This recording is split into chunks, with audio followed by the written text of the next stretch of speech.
l'organisateur de m'avoir invité à participer à la conférence. Donc, vous aviez déjà cadré mon intervention. Je vais effectivement rester dans le domaine plus classique des robots, en changeant peut-être un peu le champ. Pour faire honneur à nos amis français qui sont ici aujourd'hui, donc je me suis lancé dans le plan en deux parties et deux sous-parties. Et vous allez voir, donc on va parler, c'est un plan d'inspiration opheldienne, donc le couple responsabilité et pouvoir. Et il y a un élément aussi de Frank Knight, donc la responsabilité, on va parler de risque, et lors du pouvoir, on va aller dans le domaine de l'incertitude. Donc, une petite introduction, la responsabilité, où j'espère ajouter à ce qui a déjà été dit, mais c'est vrai qu'on en a déjà parlé en long et en large, et ensuite nous parlerons du pouvoir du robot de conclure des contrats.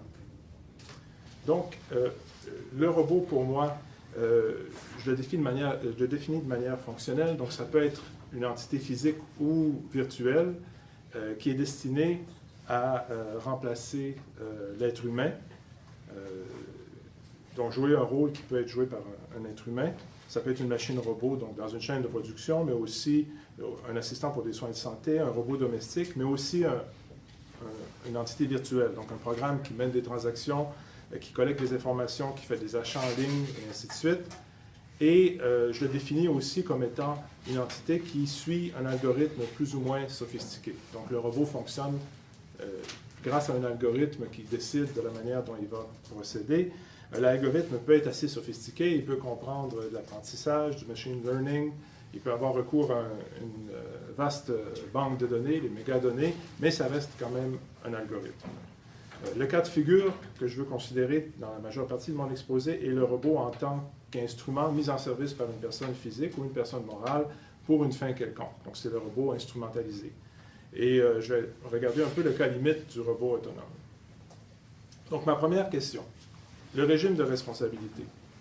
Et je veux l'aborder dans une perspective comparatiste. Donc, la première question qui m'intéresse, c'est est-ce que d'abord le régime général de responsabilité est applicable? Le problème ici, et malheureusement j'ai manqué la session sur la responsabilité hier, mais il y a quand même un problème de libre arbitre. Donc le robot, puisqu'il obéit à un algorithme, n'a pas de libre arbitre. Il ne peut pas décider, et le régime général qui est basé sur la faute présume qu'il y a un agir et il y a une alternative ou un autre agir que l'humain aurait pu prendre, et on compare les deux pour décider s'il y avait faute. Dans le cas du robot, il n'y a qu'une solution au bout de l'algorithme. Pensons-y, si on fait faire 100 fois la même expérience à un robot, en principe, on aura 100 fois la même action, ou si on utilise 100 robots différents, ils vont arriver au même résultat. À moins, bien sûr, que le robot fonctionne avec une logique bayésienne, mais la logique bayésienne elle-même est aussi un programme. Donc, le régime général nous indique déjà qu'il y a un petit problème au niveau de la faute. Et de toute façon, le robot étant instrumentalisé, le régime général est de peu d'intérêt, puisque ce n'est pas le robot lui-même qui sera responsable. Donc, regardons les régimes dits spéciaux, qui sont en fait des régimes qui couvrent la majeure partie du champ de la responsabilité si on les place ensemble. Donc, qu'en est-il d'abord de la responsabilité du commettant pour le préposé? Donc, le robot est un instrument, il y a un commettant qui l'utilise. Est-ce qu'on peut se fier à ce régime? En général, oui, à prime abord, mais il y a un petit problème, c'est que le régime du commettant pour le préposé, dans la plupart des droits occidentaux, exige la faute du préposé. Or, la faute du robot est difficile à démontrer. Ce qui transformerait le régime, si on l'utilise, ça transformerait le régime du commettant en un régime de responsabilité qui est très lourd, dans ce sens que il n'y aura pas de faute du robot. Le robot a causé du dommage, ça se termine là. Il n'y a pas de problème d'exercice des fonctions, puisque le robot est toujours en train de faire ses fonctions. Il ne va pas prendre la voiture pour aller se promener durant la pause midi. Et le robot est préposé par définition aussi. Donc, c'est un régime qui peut être très lourd. On peut penser à invoquer plutôt un régime de responsabilité du fabricant pour les produits défectueux, en disant, bon, la vraie source du problème n'est pas tant l'usage du robot. Le robot suit son algorithme, mais plutôt celui qui a fabriqué le robot, qui a fait une faute de conception ou une faute de fabrication. Ici, encore une fois, bon, ça dépend un peu. Pour moi, c'est un régime qui est assez prometteur, mais ça dépend un peu de la manière dont il va être aménagé. Et ça sera mon prochain point. Mais je voudrais évoquer le régime qui est, à prime abord, le régime le plus convenable, le mieux articulé, c'est le régime de droit français de gardien pour le fait des choses, où vous avez quelqu'un qui utilise un robot en tant qu'instrument. C'est un régime qui est développé pour le cas où l'instrument est une chose, ce qui est le cas du robot, et on engage la responsabilité du gardien. Donc, conceptuellement, c'est un régime qui est adéquat. Le seul problème, c'est qu'il n'existe qu'en droit français. Même le régime québécois, qui est calqué sur le régime du droit français, est un régime qui offre la possibilité d'exonération pour absence de faute. Le droit allemand, qui a, à mon humble avis, un développement conceptuel plus solide de la responsabilité hors de la faute, ne comprend pas de régime général du fait des choses. Donc, le régime français, qui est un régime qui est adéquat, n'a malheureusement pas de contrepartie ou d'équivalent dans les autres régimes, donc demanderait une intervention législative pour l'introduire ailleurs dans les autres droits occidentaux. Une autre possibilité, c'est de regarder le régime des commettants en Allemagne. Comme vous savez, le régime de responsabilité du commettant en Allemagne est un peu à l'écart des droits occidentaux parce qu'il repose sur la faute du commettant. Et en fait, ça a été développé dans une perspective plus large de responsabilité organisationnelle. Donc, c'est l'organisation, on ignore le fait du préposé et on cherche la responsabilité de l'organisation pour la manière dont on a utilisé des préposés ou des robots. C'est un régime porteur, mais encore ici, il faut voir comment on va définir la faute. Et ici, j'y reviens dans quelques minutes. Le cas limite du robot autonome, encore une fois, bon, ça pose problème d'un point de vue de responsabilité dans la mesure où est le patrimoine qui va permettre de satisfaire à la responsabilité du robot. On peut penser que le robot va être assuré ou quelqu'un peut assurer le robot, mais ici, encore une fois, quelle est la nature du risque assurable dans la mesure où le robot ne fait qu'exécuter un programme? Donc, est-ce qu'il y a vraiment un élément de risque? Le risque vient peut-être de l'environnement du robot, mais encore une fois, selon la nature de l'environnement, on peut peut-être prédire le comportement. Donc ici, il y a une difficulté. Donc, en faisant un tour d'horizon des régimes applicables, il y a quand même des régimes qui sont prometteurs, mais pour moi, le vrai problème va être le critère normatif qui est utilisé pour la responsabilité. Donc, si c'est un régime où la faute du commettant ou la faute de l'organisation joue un rôle, donc il va y avoir la possibilité de s'en sortir pour absence de faute. Si c'est le régime de responsabilité des produits,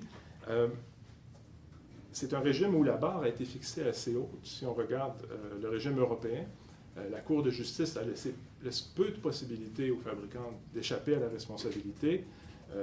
Le risque de développement, par exemple, est assez difficile à invoquer.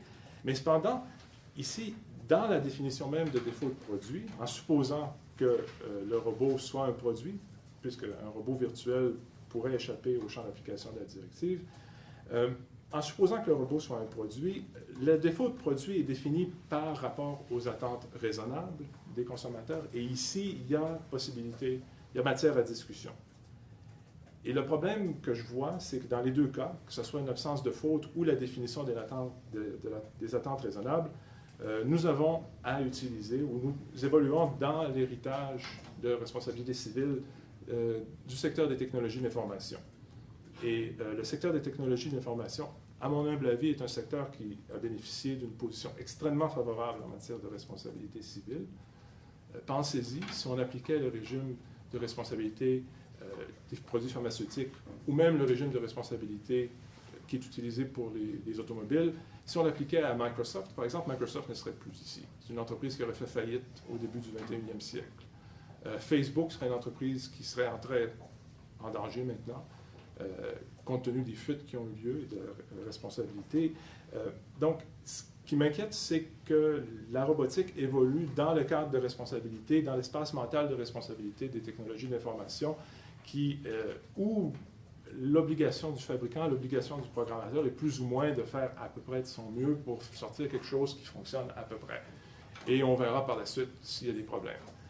D'après moi, c'est ici où il faut travailler, il faut changer la perception du cadre normatif dans lequel évolue l'industrie des technologies de l'information pour les amener vers un point qui ressemble à l'industrie pharmaceutique ou l'industrie automobile, où on ne laisse pas sortir des produits dans la nature, à moins d'avoir vraiment testé, s'être assuré que la responsabilité potentielle ou les dommages potentiels étaient limités.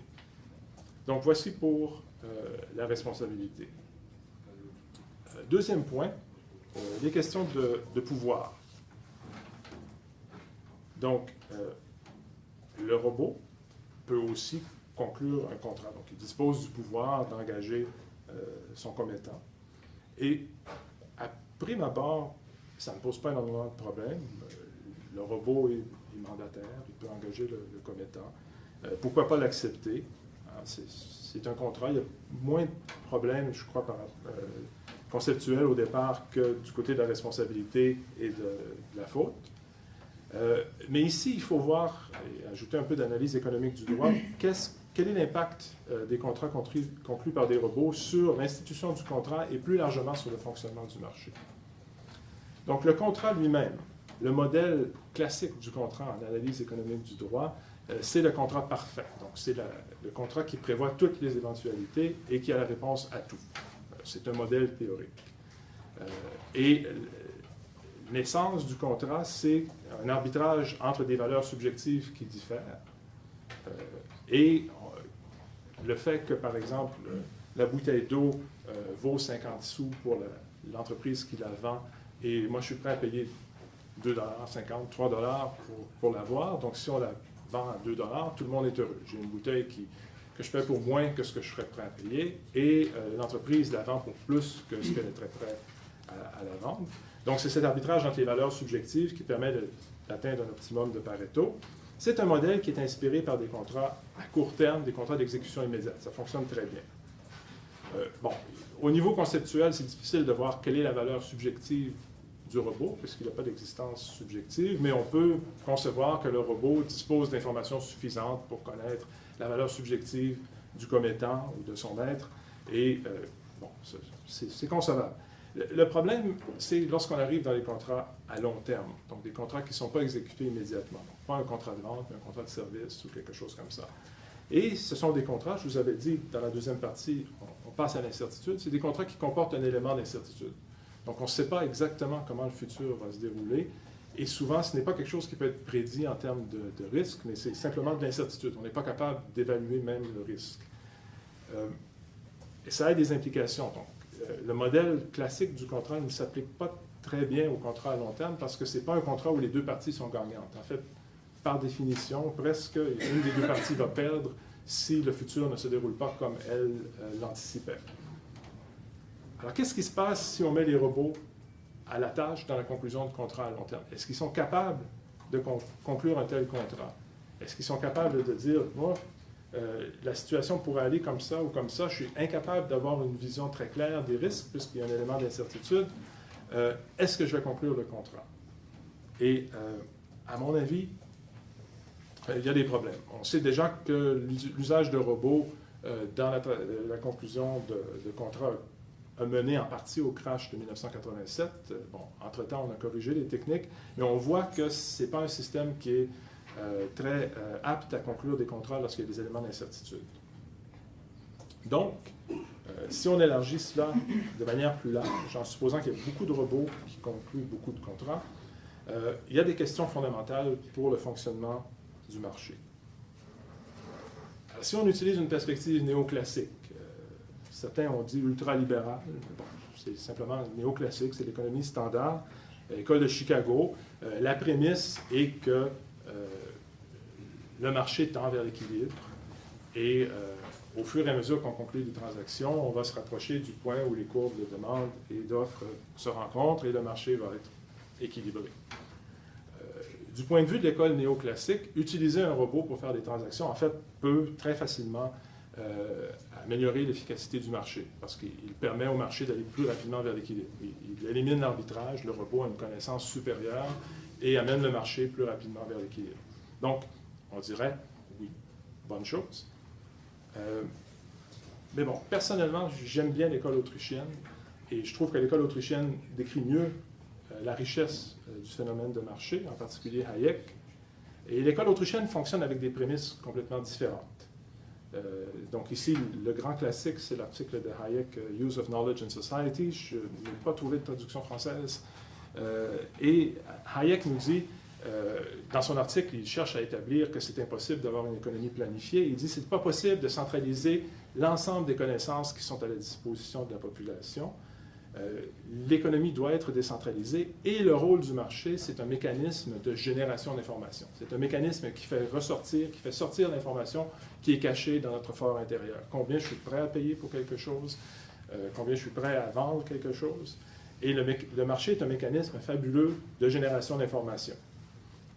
Et le marché n'est jamais en équilibre. L'idée, c'est que le marché se promène au fur et à mesure que l'information est révélée. Et bien sûr, un des acteurs centraux du marché dans la perspective autrichienne, c'est l'entrepreneur. Donc, c'est la personne qui a le nez un peu plus fin et qui voit, ah, ici, il y a une information que personne ne connaît et je vais l'exploiter et c'est comme ça que je vais devenir riche ou célèbre ou quoi que ce soit. Alors, qu'est-ce qui se passe si on met des robots au travail dans un contexte d'école autrichienne? En particulier, si on parle de robots qui disposent de mégadonnées et d'intelligence artificielle. Est-ce qu'il y a encore de la place pour l'incertitude, la dispersion de l'information, qui est la caractéristique même du marché selon l'école autrichienne? Je ne sais pas. Et c'est ici que l'usage de robots pourrait avoir un effet négatif, en fait, sur le fonctionnement du marché, en soit éliminant l'élément d'incertitude ou en nous plaçant tous dans un monde où on croit qu'il n'y a plus d'incertitude, ou que ça ne vaut plus la peine d'entreprendre, d'aller chercher des informations que personne ne disposerait, puisque les robots disposeraient de toute l'information. À mon humble avis, le point de vue d'Hayek reste valable. Je ne crois pas que l'intelligence artificielle ira jamais à un point tel où la prémisse de base de l'article Use of Knowledge in Society et de l'ensemble de l'école autrichienne ne soit plus valide. Il va toujours y avoir d'informations qui n'est pas révélée et pour laquelle le marché joue le rôle de révélateur. Cependant, dans mon domaine de prédilection, en droit de la concurrence, ça pose certains problèmes sur la diffusion d'informations. Jusqu'à quel point est-ce que le droit de la concurrence devrait promouvoir la transparence et la diffusion d'informations? À la limite, ça a un effet négatif sur le marché en ayant trop de transparence, en éliminant l'incertitude, l'information cachée qui fait l'essence du fonctionnement du marché. Donc, je ne sais pas si l'usage de robots, combiné avec une application peut-être un peu trop agressive du droit de la concurrence qui ferait circuler trop d'informations, pourrait à la fin limiter ou atténuer le fonctionnement du marché. En guise de conclusion, et je vois que j'arrive à la fin de mes 20 minutes, tout d'abord, j'espère vous avoir montré que le robot peut être considéré à travers le prisme du droit et de la littérature juridique et économique existante. Donc, ce n'est pas un phénomène qui est nouveau, qui donne lieu à des questions entièrement nouvelles, mais il soulève des interrogations qui nous forcent à remettre en question certaines des prémices de notre travail. Du côté de la responsabilité, d'après moi, nous devrions nous diriger vers un régime de responsabilité qui ne repose pas sur une conduite fautive du robot, qui n'existe pas, d'après moi, par définition, ou du commettant et du fabricant. Donc, c'est un régime où il va falloir développer des mécanismes d'assurance et travailler sur, disons, l'espace de responsabilité, l'espace mental de l'industrie d'éthique. Et du côté du contrat, en fait, est-ce qu'il y aurait peut-être place pour un robot entrepreneur? Donc, est-ce qu'on serait capable peut-être, c'est peut-être la frontière ultime de la recherche en robotique, d'arriver à faire un robot entrepreneur? Merci.